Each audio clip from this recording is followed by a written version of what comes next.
Hello everyone, welcome back for this week's EKG. We've got a really good one for you this week. Depending on how you look at it, it might be kind of scary. But we have a 75-year-old female with nausea and lightheadedness that's been going on for 1 day. She feels very weak. She says she's fallen 3 times. She can't really remember falling. She just doesn't want to eat. She's so tired and denies any chest pain or trouble breathing. She's just not feeling good. You get your first set of vitals and oh my goodness, you see a heart rate of 30, a blood pressure of 86/61. She's setting 93% on room air, respirators of 20, her sugar's 274. And so right away, I don't know if you would call these stable or unstable. She's awake and talking to you, but I would kind of be prepared for her to get more unstable as we move forward.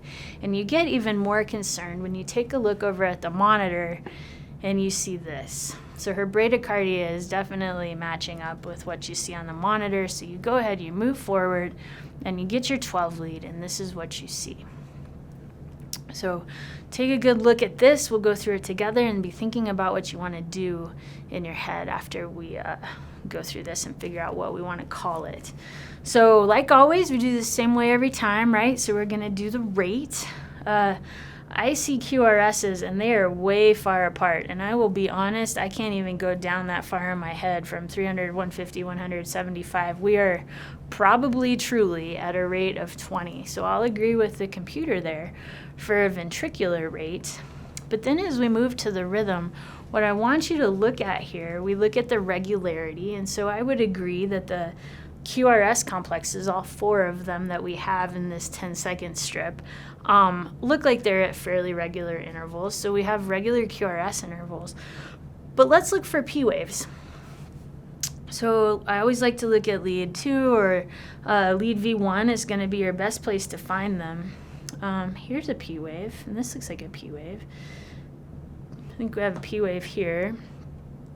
Oh, look right here. There's a P wave, P wave, P wave, P wave, P wave. As we move farther, I bet there may be one buried in here somewhere in our T wave.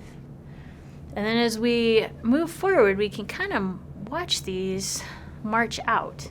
And they look like they're at fairly regular intervals too, right? So we have regular P waves and we have regular QRSs. And then we look at our PR intervals. So that's the interval between the P and the QRS. And these are actually changing. All 4 of them that we have to look at, right?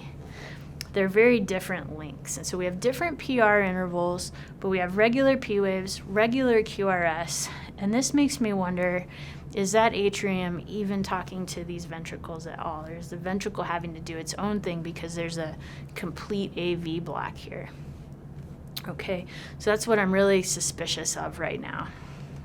Let's look at our axis. So we look at leads 1 and AVF.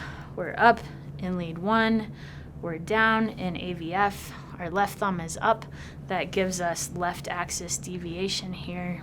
And then we move to our intervals, where also I won't be surprised if these are very prolonged just due to the bradycardia.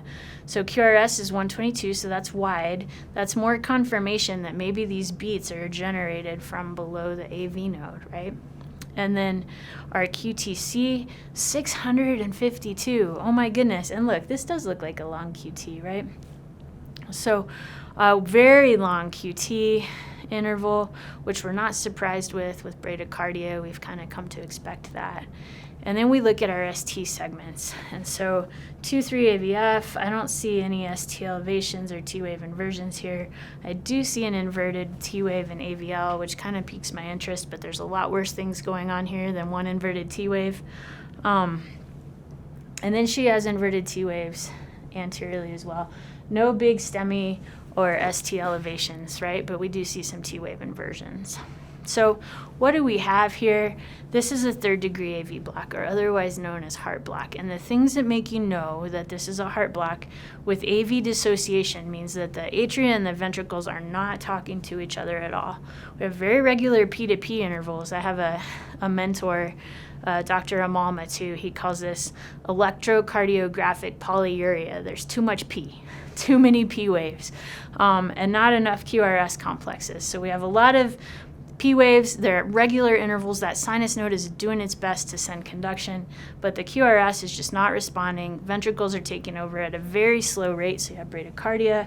And then our P or R interval is randomly changing. And so that's exactly what we have here. And what we see happening here is we have these regular P waves that don't really talk to these QRSs. Is the SA node is beating at a rate of 60 to 100. Look at this. 300, 150, 100. That SA node is actually beating at a rate of 100. It's just nothing is getting through right here. And so the ventricles are taking over at a rate of 20 with a really wide QRS. And so we have complete AV dissociation on this 12 lead. And how do we want to treat this? This lady, I'm already worried from the very beginning that she was going to get unstable. I don't know if I'd go to atropine right away with her with the AV node not being responsive at all. I would actually be prepared to pace this individual. She's hypotensive. She's extremely bradycardic. She probably feels terrible. I would go ahead and just pace her. Take over that heart. And if that's not working, or her blood pressure doesn't come up, or her mental status worsens, then you can consider an epi-drip. That's going to give you increased heart rate, increased blood pressure, and hopefully help with your rate-related symptoms there, okay?